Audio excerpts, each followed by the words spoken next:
This morning we have Liz Leddy, which I think a lot of you already know. It's kind of hard to miss her.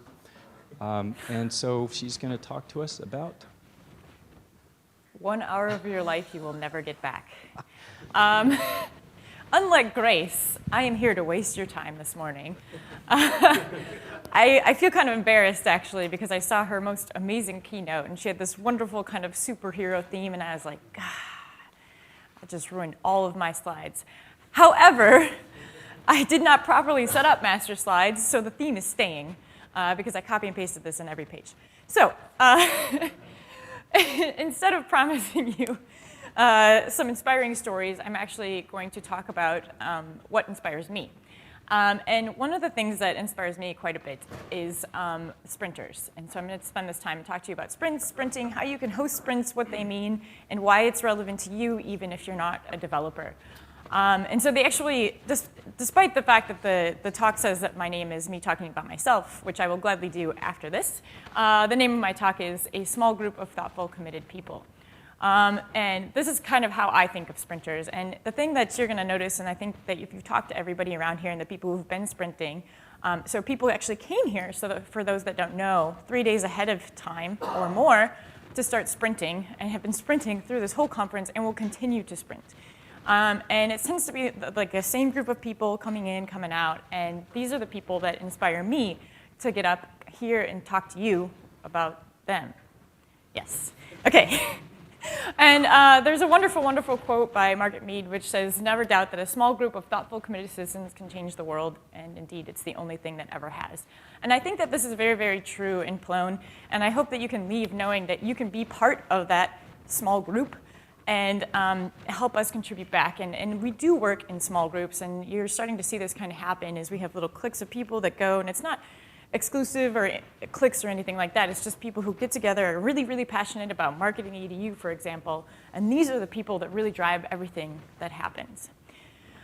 So when I say the word sprint, how many of you are kind of like, I still actually don't really know what that means? Yeah, great, awesome, especially Calvin. It means more than shiny pants. But don't tell go-go. So what a sprint is it's actually in our bloodline. Like Zope, which Plone is based on, started sprinting 2002, which was 11 years ago. It's an idea that a bunch of people get together and kind of work really, really hard, a small group of people or a large group of people, and work really hard and really focused for 2 or 3 days. Sometimes it can be 4 or 5 days on a particular problem in order to get to a solution. And you can do this in businesses. I think they call these like agile sprints or something like that. There's different variations. But in the open source world, it means kind of like a bunch of colleagues in open source getting together and saying, man, we're really going to fix performance today. And if you look at Wikipedia, you can see that it's actually well documented. It's something that's known, and it doesn't actually persevere so much outside of the Plone community, which is something that surprised me. Python has picked it up quite a bit recently, but you don't see it so much in the Ruby community, the PHP community. It's very, very different, and it's very unique to what we do. So you can see here that between January 2002 and 2006, 30 Zope sprints had taken place. So they really, really kicked it off. And then the Plone, of course, we kind of came out of Zope, and we really do this. So we had one wonderful sprinter, Tom Kopenka, at some point. He really pushed hard and got into a really large fight with Wikipedia over the sprint witch. The sprint witch is basically what you probably saw part of yesterday, or you might see later today, which is some bread, some ham or some turkey, and some cheese. And it's what can feed a sprinter for many, many, many days. And so this is very, very common if you go to a sprint, because it's the easiest way to feed everybody and not have people actually leave, because you don't want them leaving their computers, so you just got to bring food and bring coffee to them. And this was a very, very heated debate, and he really argued quite vehemently that the sprint witch was not a neologism and that it was an actual word. However, it still has not made it in.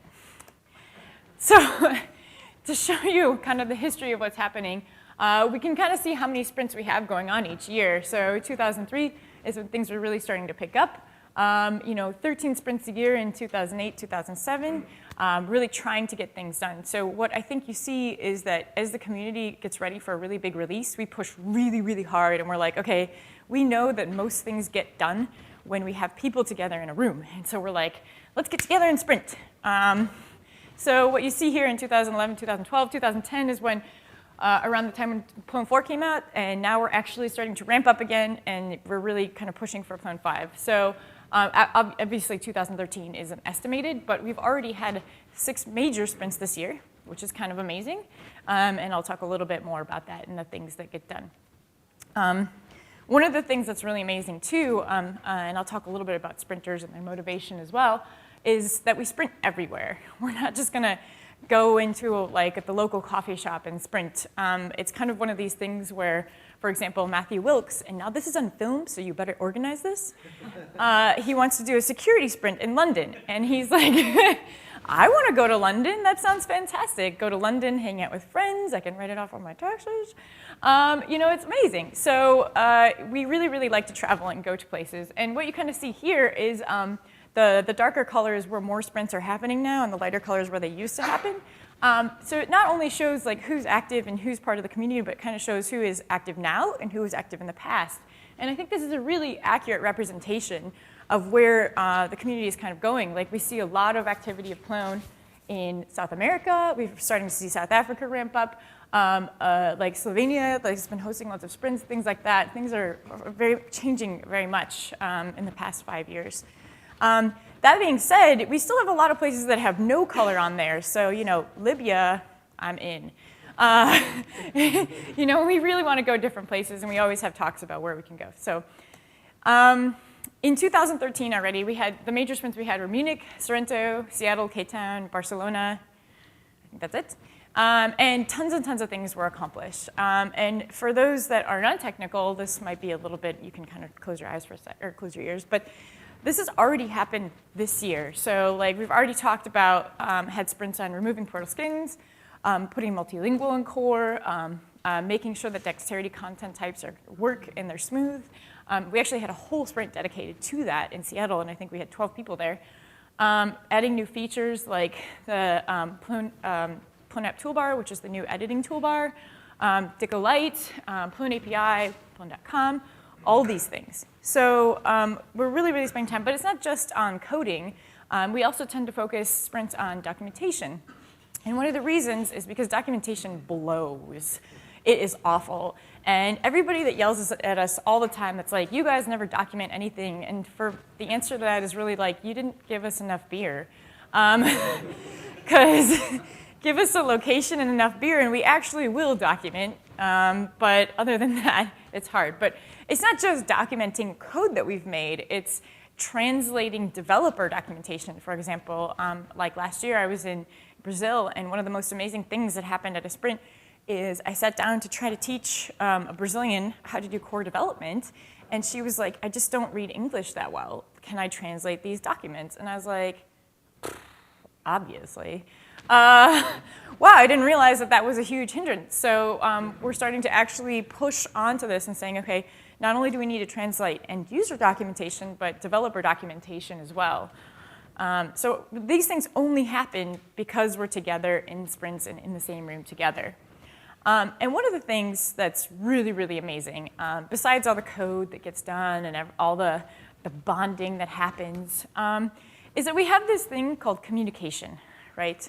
And we don't really do this. And I think that you'll notice that most of the developer types have like this really scratchy throat today because all of us have actually been, you know, talking. And we're not used to this.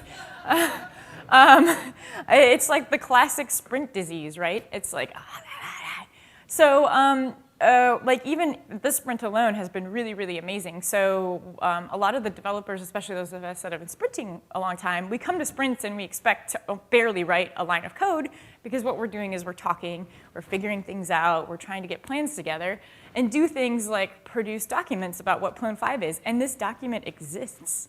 It absolutely exists, which is probably the most amazing thing that I've seen at any sprint. So, and I'll post that up on the slides later. But the other thing that happens is, like Kim took this wonderful photo and tweeted, you know, pre-sprinters and a lively discussion and negotiation. wow, I would have called that a bitch fight. It was amazing. But the thing is like, you're just sitting next to somebody, and I was like, I made a pretty bold statement, which I have a tendency to do, and just saying I'm taking out portal skins. And then Paul was wonderfully like, you can't do that. Like, we have all these use cases that are there, and if you do that, we're going to ruin all these things. But basically an hour and a half later, or something like that, we came to a wonderful, wonderful conclusion that kind of like was like, okay, well, we're going to take it out, but we're going to do all this segmentation, and we're going to do all these migrations, and we're going to give people alternatives. And that would not have happened if I was sitting at my desk and just drinking a cup of coffee and eating a bowl of Cheetos. So, because I would have just taken it out. And then we would have released it, and then everybody would have been like, worst release ever! It would have been a competition. So this is really, really, really important. And then furthermore, going back to Plone 5 stuff, like we had people like Gabrielle, who was there as a business person, and this is something I'll mention later too. She was there, and she was taking all the things that we had talked about and helping us actually document them and give business strategies for them. And this is something that we need like tons more of, is like, and even with my own teams and my own developers, it's like, well, we could sit and we could write emails and stuff, but the easiest thing is just getting on Skype and nailing it out. And so it's the same thing that happens with us here in Plone, is in-person contact is how we build trust, it's how we work together, and it's how we actually communicate. So basically what I'm saying is don't expect any communication after this. This is it. So one other really, really, really great thing that sprints do is a lot of us have been around a long time, and we get kind of curmudgeon-y. And I know that before I came to this sprint, and I apologize to Plone, I was kind of a biatch. I was really, really going through a hard time and being a grouch. And sometimes you just need to come and be with the people that you know and be inspired. And so it's really, really good for us to be around people that we know, to see what's going on, and to like really get that faith restored that everything is okay. And it's not that it wasn't okay before, it's just all up in here. In addition, like what happens is that you start becoming productive. So I'm going to leave the sprint, and I'm going to go and I'm going to like bang on this plib removal, and my code contributions or removals is going to go up dramatically. And this happens to a lot of developers. And it's not just because they're motivated, it's just because they've started something and we're all kind of a little bit obsessive and want to finish it. And so it's getting people to start things. So one of the interesting things too is that we kind of have right now this, Eric talked about this generational difference, and our biggest committers right now have on average been in the community for about 2 years. And I'm going to show you a graph later which shows how in 2011, 2012 we really ramped up on our sprinting, and this is when we get the biggest impact from people. So by having sprints, we pull them into the community, and then in about 2 years is when they start to become the best contributors to the project. So just some kind of good feeling stuff. So 4 out of 5 of the top 100 Plone core developers are twice as active this year as they were last year. Again, big release kind of coming up, lots of features happening. We need to keep the sprinting going. And a really, really great quote, which is really, really old. It's from 2003, but the people will talk about the castle sprint a lot, so it's kind of interesting, where he says, I read on plone.org about the latest sprint at an old castle outside Vienna in Austria. What amazes me is the effort these guys put in. Some 35 people from all over the world participated in a 5-day sprint at their own cost. No one gets paid except the few lucky whose company encourages their employees to spend some open source time. And I think that this quote is great, because he wasn't there, but he totally got it. And that's exactly what happens, is like, I would say the majority of the sprinters that are here are exactly in this situation. And it's because it's part of our culture of what we're doing. It's part of what Plone does. And it makes us feel good, and we go home and we have all these warm fuzzies. So it's really, really great. Talking about impact. So what we have here is the number of commits per user over their lifetime, but based on when they started. So the gray bars are actually timelines for when we had major sprints, and this is this year alone. And we can see that the majority of commits actually from long-term commits from users come from people who started at sprints. And obviously this is a very code-centric thing, but it is an initiation process. Like, I can't tell you how many times we've been like, man, Ryan Foster is a really great developer. Where is he? He's not here. Oh, he's not even here. He is fired. He's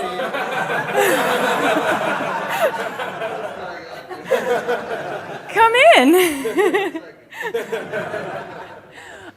So he is worked with me, and he's a really great developer. And I was just shocked that he had never been to a sprint before. And it was like, man, what are we doing? We've got to initialize him. You know, he's got to get in there.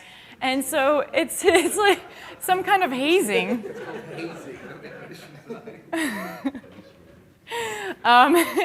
And it's great too, because he comes and then I'm like, oh, I can't wait for you to meet Rock, and you got to meet these people and talk to these people, and you guys are going to have so much fun, and you're going to go play together. And as a project manager, that makes me really, really excited, because one, I know that he's here learning things that I'm sure that Rock is going to blow his mind a little bit, and maybe vice versa, hopefully. You know, that I'll have somebody who's actually in the project that I'm working with, and that is also helping core in the same alignment. So if I ever have a question in my own project, and I'm like, well, I don't consider myself very into JavaScript, for example, but I can turn to him now and say, where is Plone in JavaScript, and can we do this? So it's really, really great. So I'm hoping that his initialization goes well and he gets really drunk tonight. So one other thing that this shows actually is again, we can't complete things in the sprint, and actually we rarely do. Most of the time we just get started on an idea or a concept, and we spend too much time chatting, and it's wonderful because that's what it's for, but what we do get a lot of long-term participation from this because people want to complete it. So what people pick up at sprints goes home with them.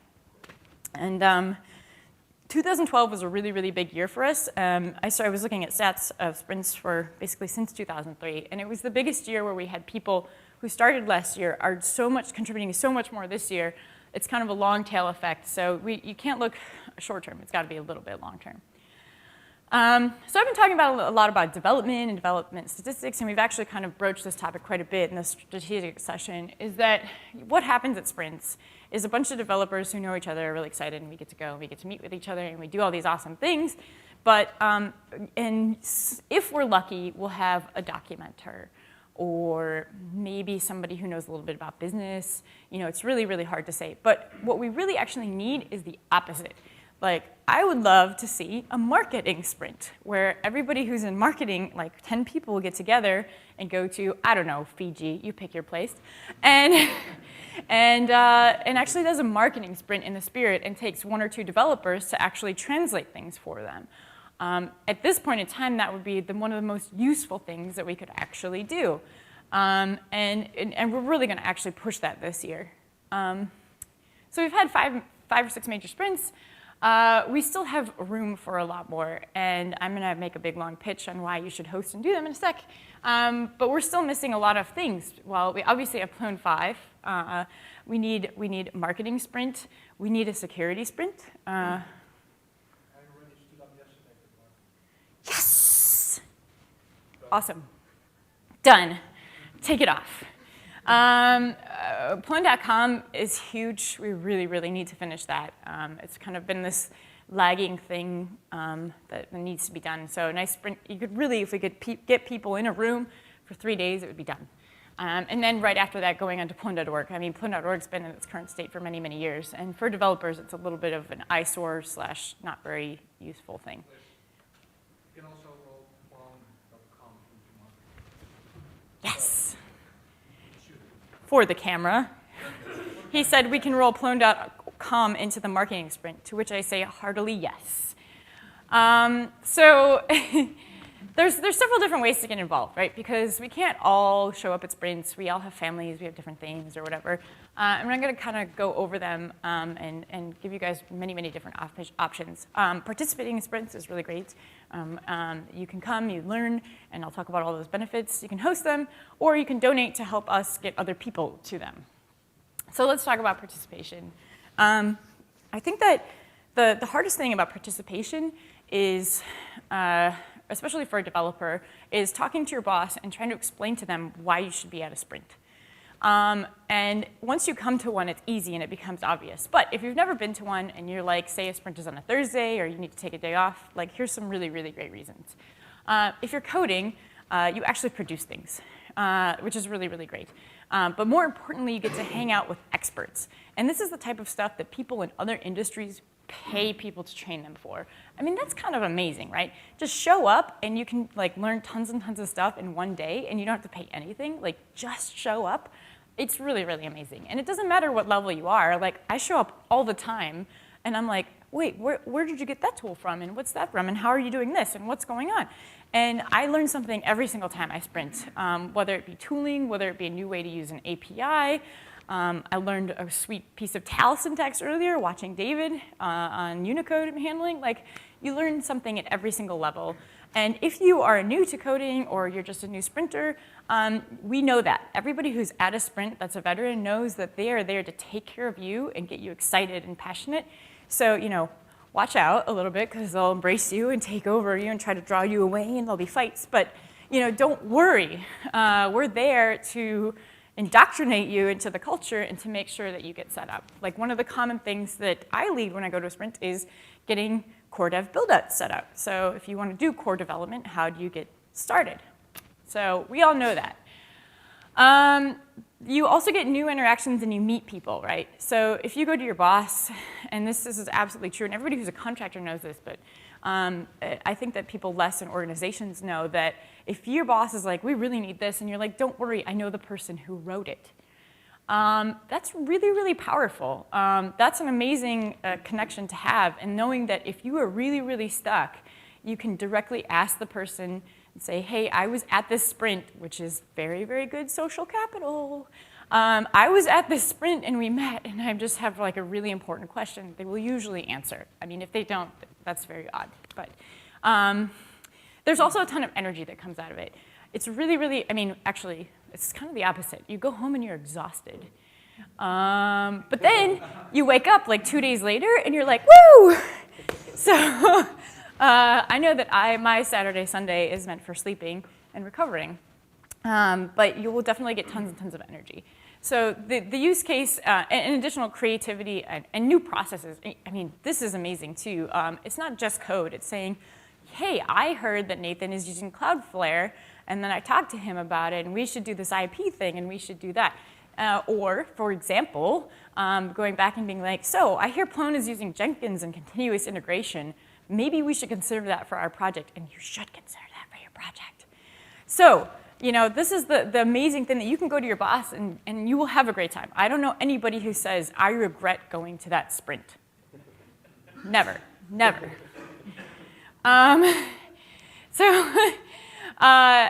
In addition, you know, I talked about older people going through and helping people, and this is a really great way to develop leadership opportunities, right?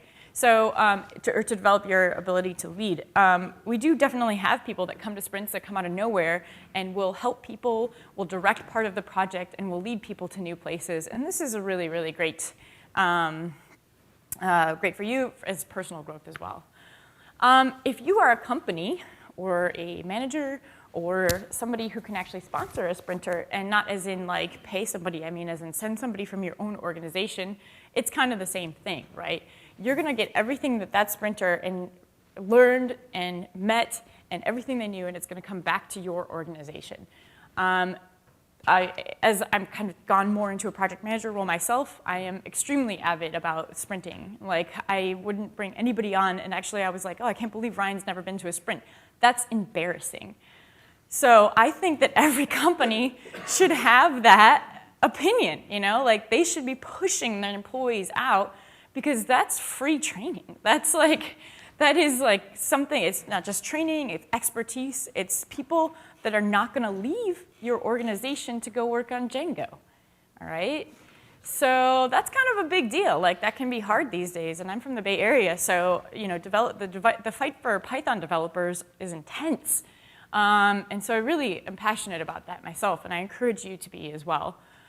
And of course, discovering partners is the people that you send to sprints know what you need, what your product is, what you're trying to deliver, and they can find the people that can help you make that happen. And if you talk to them ahead of time and be like, look, I need to know this, make sure that you bring that information back with you, or try at least, and they will do it. Like, they're your employees and you're sending them there. And on top of that, the most important thing is influence, right? if you send somebody to sprint and things are happening, they can be there to influence the course of events. So if you look at the current makeup of sprinters beforehand, we had a lot of individual contractors. There would have been a couple more EDU people. Who knows how that Plone 5 discussion would have happened. You know, it's really interesting, and it probably would have been the same.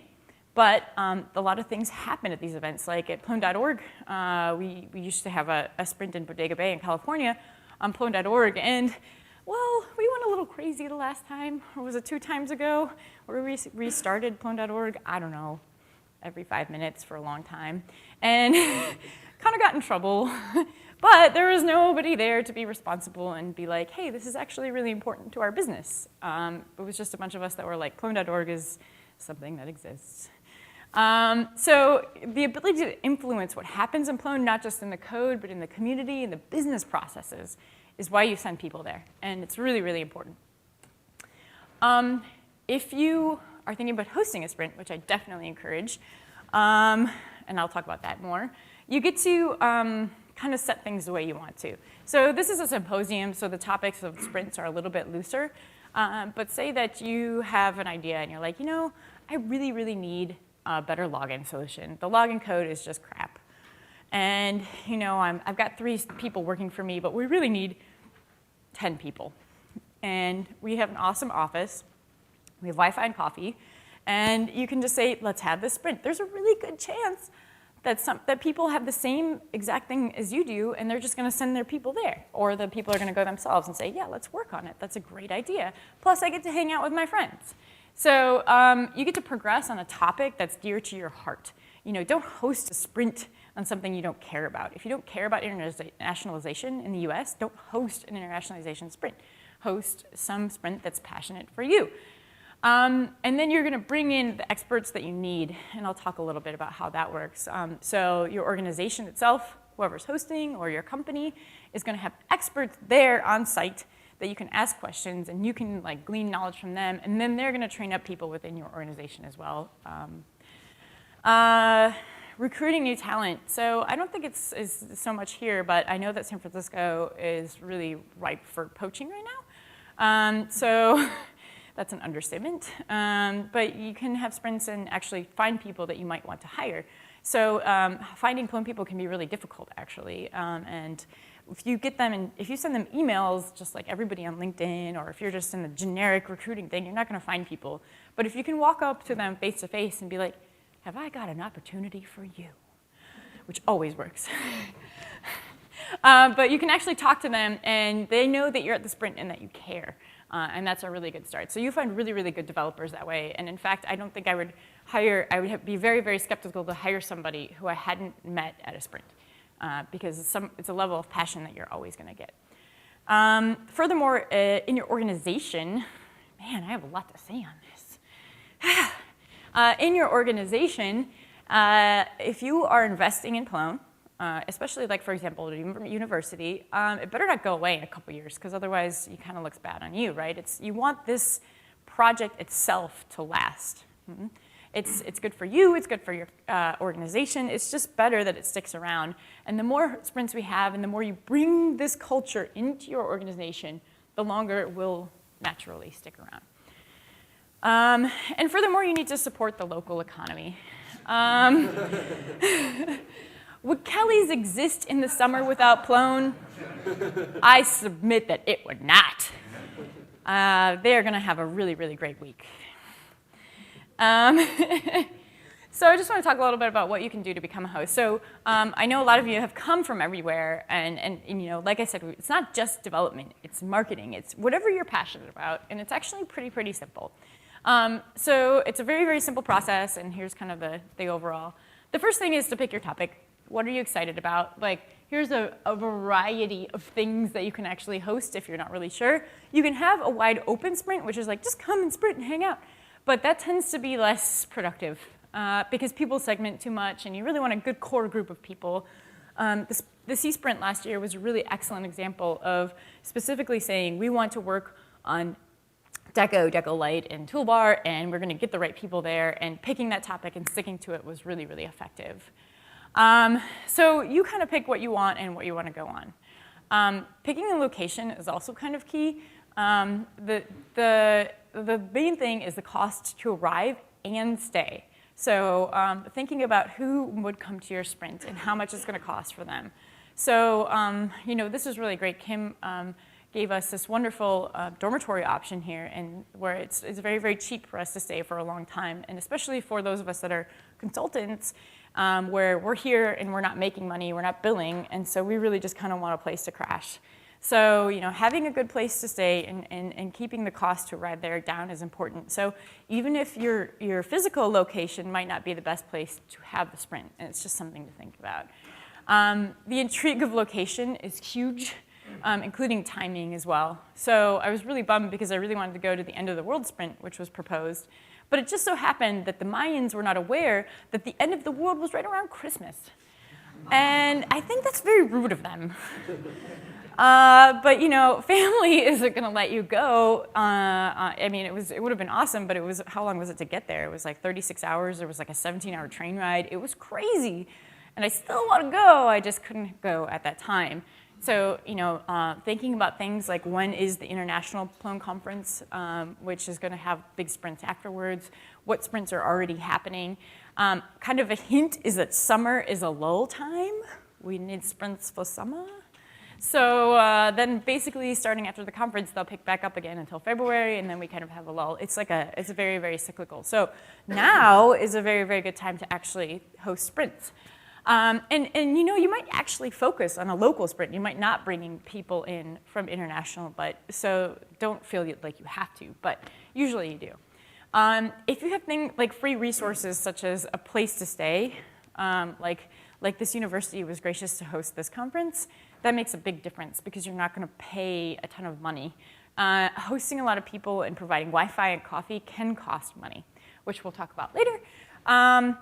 But if you can take advantage of a certain resource, that will help you quite a bit. Alcohol restrictions. I have to bring it up because I went to a certain sprint in a certain South American country, and it was called the Sprint. And it was called the Sprint because the was not allowed to be consumed while we were there. So here we are, poor souls, doing documentation with no. And I think that every one of us walked away and was like, you better pat me on the back. I was sober that whole time. It was tough. But it is one thing, especially when considering university campuses, if you invite a bunch of ploners and you've just hosted your sprint for the first time and you see them sneaking in whiskey, don't be surprised. Oh, I mean, Coke. The other thing is trying to get significant others and family involved. So if you're in a really beautiful location, that can really, really work for you because ploners love to travel. It's science. We really love it. And if they have other people that they can bring with them, and like, for example, San Francisco, it's like, oh, you just send your wife out on the city or whatever. I mean, you carefully escort her out to the bus and give her a metro ticket and you wish her a good day. Then they have something to do while you're nerding out. That really, really happens. And then if there's an event as well. So one of the things that's pretty kind of happened in the past, which I haven't seen recently, which is maybe okay, but if there's a big thing like a beer festival or a living statues festival or like different things, like a lot of sprints tend to be hosted around some kind of gathering that's already making the city popular. The cool thing is you get to share your culture with other people. So that's one of the things that all of us really enjoy is getting to see how the hosting location actually works out. So the other thing is deciding who you're going to have come. So you can do it local. You can say, we have enough people here locally to make a Plone sprint happen. We've got 5 or 6 people. They're pretty excited. That's totally legit. I think that's usually not the case. So think about your topic and who is going to contribute to your topic. So if you're going to have a sprint on dexterity, it would probably behoove of you to invite David Glick because he wrote a lot of it. So there's things like that, like making sure that you have at least one expert in whatever topic there that you're hosting to make sure that people stay on focus. Because if you just have a bunch of newbies trying to sprint on something they don't know anything about, it's just a waste of time.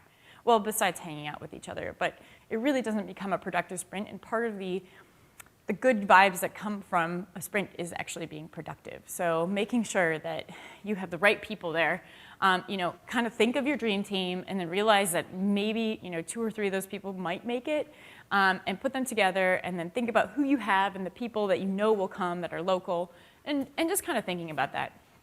And then once you have those things, you can think about funding, okay? Sprints aren't actually that expensive. They're mostly expensive for the people who attend.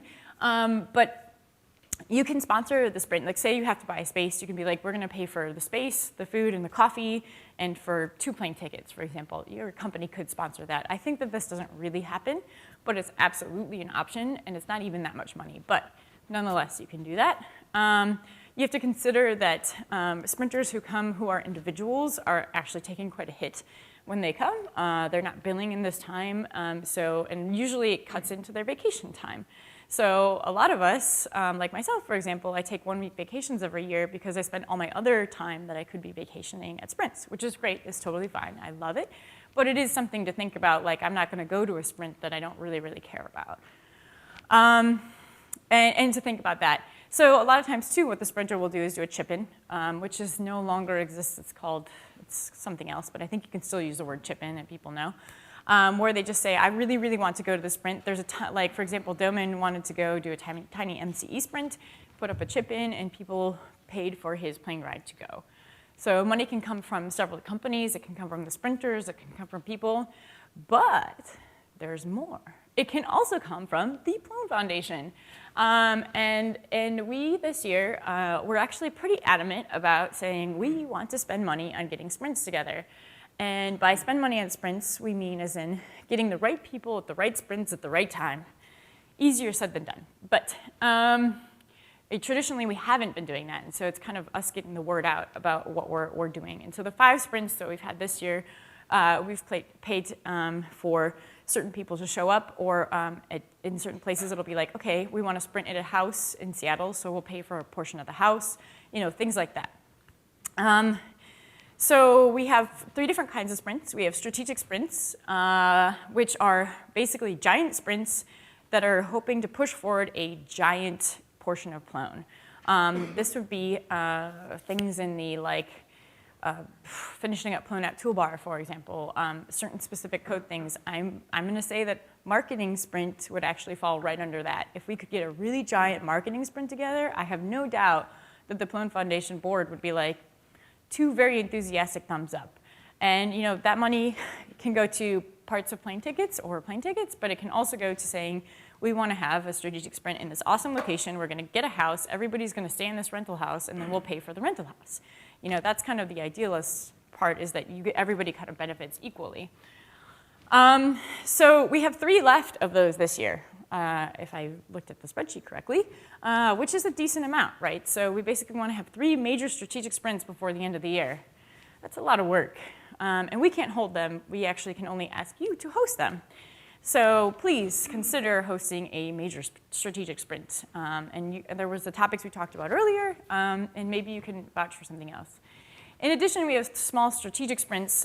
One other thing about the large ones is that we encourage you to work with the teams that we have. So the rule to be a strategic sprint is that you're working with the lead of a major team. And that's just to make sure, because we're spending money, we want to make sure that you're staying on focus. So if you want to host a marketing sprint, for example, work with the head of the marketing team and get them to vouch and say, this is exactly what we want to do. They're on target. And by work with and vouch, I mean an email is fine. But just saying yeah, this is actually what we want to do. And then we're like, okay, good, let's go with that. Smaller strategic sprints, which tend to be smaller people, smaller groups, we offer $1,500 stipends for that. And then pizza funds, which nobody uses, and it makes me so sad. So if you have a local meetup, and you're like, hey, we're going to meet up one day on a Saturday, and we want to buy pizza, definitely not, but pizza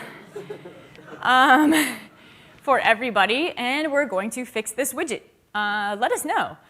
This is actually inspired by PyCon. They did this, and they said that, I talked to them, and I was like, how is your pizza fund going?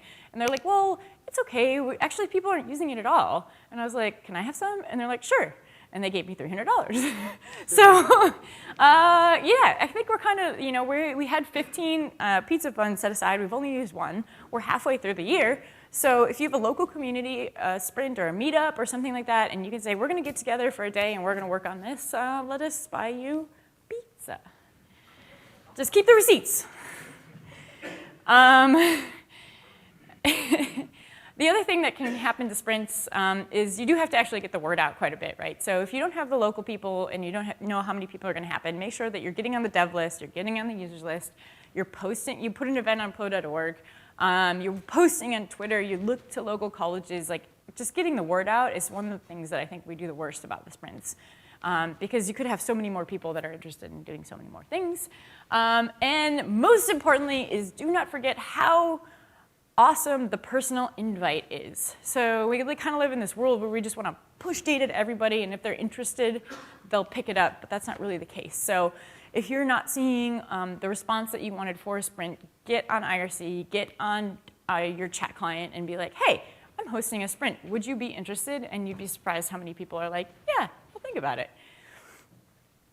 Once you actually host the sprint, which I hope that after this, you guys will stay and check it out for yourselves, but just a general idea on how things go with the sprint is you start out your day by doing an introduction to topics, which we're actually doing today at 4:20 or something like that, 4:40, where everybody's going to stand up and going to be like, this is my topic, and it's the most important ever. Come help me. And I will do that anyway. And so then you get to know what's going on, and you can say, oh, I'm interested in that, and you can go work on that. Or you can stand up yourself, and you can give your own little proclamation as to what you will be working on. And then people sprint, and usually at the end of each day, there's a check-in where people go up and demo, and they talk about it. And we've even been trying to broadcast this online so that the community can participate. And anybody who's participating remotely can do that as well. The only real thing you need for Sprint, besides a place, is Wi-Fi and coffee. Don't underestimate how grouchy people will be if you don't have coffee. Or Wi-Fi. Actually, yeah. But I mean, I've seen stuff with Wi-Fi, like people doing custom networks and igloos or something like that. I don't know. I've heard things. One of the biggest basements, they basically broke down the door of the vacation house to get at the Wi-Fi router to fix it. I remember that. I will repeat for the camera. At one of the bodega basements, we did not break open the door to get to the Wi-Fi. In Austria, in the mountain, they had to clean the satellite dish every 2 hours to get the connection. We need more sprints in Austria. If you can afford it and your budget has it, it's really nice to provide food for the sprinters who probably are going to scrimp by anyway. So if you can, that's nice. But more importantly is to make sure that you're in a location where you can kind of let people out at night, and they will kind of make it back, more or less, in the morning. So I guess you just have to be there. But yes, make sure that you're not going to ruin your reputation with your local community.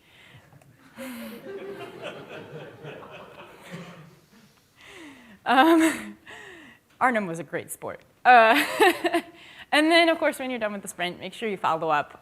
If you get funding from the foundation, you need to blog, you need to do event report just so that we know that something actually happened, tweet photos, gather photos, all these things. Also, so that I can do talks like this later and pull photos from your sprint. We all are really interested in looking back and seeing what happened and what came out of things, and we want to make sure that it was fun for everybody. And one thing that we're notoriously bad about, and I confess that I am as well, is finishing up my changes and actually committing them back and writing test cases for them. So make sure that, I know, I have had some languishing for several months now, which I will work on at the sprint. So yeah, making sure that actually things get done and you follow up. Whoever was leading the sprint follows up and makes sure that things got committed back and pushed back in the right place to make sure that everybody could benefit. So you can participate in a sprint, you can host a sprint, or if you're just like, man, I am too busy, but I have a lot of money, come find me. You can donate.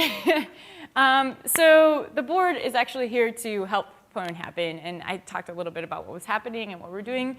a little bit of what when you ask for money, we'll push back a little bit. We'll be like, we really want to open up into new regions. Like Oshkosh was great. Like this is a really kind of a new region in the U.S. for us. You know, if you're coming from a place that doesn't host a lot of sprints already, we're really, really excited to get into there and get the local community ramped up.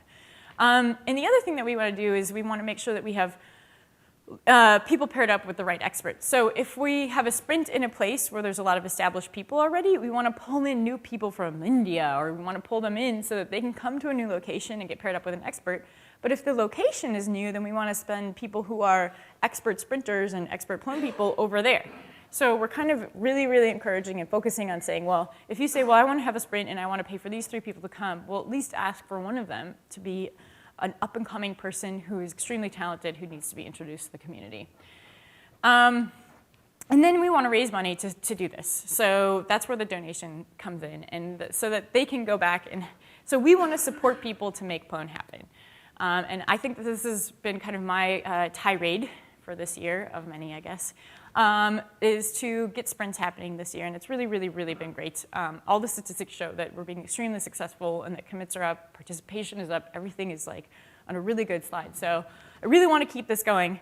One thing too is, and I apologize, this graph is a little bit skewed because of the Arnhem sprint, which had over 150 people. But if you can look and actually see that this year we have almost twice as many participants in each sprint as we did last year. And this is a really conscious effort on all of us to get people involved. So we're very, very excited about what's happening. And one thing that I think can be shocking or misunderstood is that before this year, we weren't really spending money at all on the foundation level. We were being very conservative. And these numbers are completely made up. It's actually the exact same graphs as before. It's there for effect. The other graphs may or may not have been made up. So what we actually want to know, what I want to say is that, yeah, it seems like, I know there were a lot of people who were around before now, and they're like, why should I donate now? You guys didn't spend money before. And it's like, no, seriously, we're spending money now. And we're fine, and we're not going to outspend ourselves. But what I want to do, and what I know all of us are really excited for, is to continue to support these wonderful efforts that are happening. So that's why I keep going around asking people about sponsorship and donations and donating no. Sorry about that misspelling. So if you, even if you do sprint and you participate, you know, or if you don't, especially if you don't, I would highly encourage you guys to donate to the foundation so that we can continue to offer sprints and to keep Plone 5 happening. And our guarantee is that, you know, the goal that I have actually is to raise $20,000, which is what we're spending this year, so that we can do the exact same thing next year. And, you know, if we can't, we can't. But, you know, we'll work on it and we'll get our sponsorship campaign going. And my guarantee to you is that if you contact me, you can give me your business card, you can email me, you can find me on Twitter and just say, I want to donate, and I will come hunt you down. So you don't even have to tell me how much. It could be $5. And I will come find you, and I will be like, how can we get this going and happening? And we have all these recommended donations and things like this. And I don't just practice, or I don't just say things, I practice what I preach. So I work in the community, I work with a company that donates, and I donate myself. It's not tons, but it's something that gets things going. And most of the sprinters that I know actually do a monthly contribution just to make sure that things are moving forward. But one thing that we really, really need is corporate sponsors and people to come in and make things happen. And hopefully we'll get our corporate sponsorship stuff together a little bit more and make sure that we can get value. And you hopefully can be doing that today during the sprint intros. Wink. So anybody who wants to talk sponsorship, not necessarily donating, but kind of making our campaign to raise money for the foundation, let's meet at the sprint introductions today. So that's my pitch. The last thing I want to do, because I have 4 minutes, and I'm going to take every last minute that I can, because I promised to waste a full hour. Your options for this weekend. I know that a lot of you live here, and you can have this option of going home with your family and playing with your kids in the yard and watching Game of Thrones or whatever it is. Or you could come hang out with us. And you'll get to meet tons of new people, and I know it's a little bit hard to balance the family life. Even if you can just come for one day, like Friday is usually, like I'll be here Friday, and most people will leave Friday and go back, but at least spend one day sprinting, get to know what the culture is like, get involved with the topics, and involved with the people who care, and I promise that you won't regret it. And if you can stay for Saturday too, even all the better. It's 2 days out of your life, and you get to work with and hang out with your other family, your Plone family, and then go back home and hang out with them. So I know that it's hard to do that, but I really, really appreciate it. And if you were on the edge, I hope that this convinced you to actually stay for these extra couple days and sprint and hang out. And could I have a raise of hands of who actually is sprinting? Yes! See, look. Through Sunday. So yeah, so you can stay through Sunday. Perfect. And the thing is you won't regret it. Like I said, nobody ever says they regret sprinting. So I hope that I've encouraged you. And if you have any questions about sprinting, the foundation, about donations, or really anything in general, please come talk to me, and I will happily explain to you and get things going. So right on time. Thank you very much. I could probably take a question, but you could also probably get coffee. So have a good one. Thank you.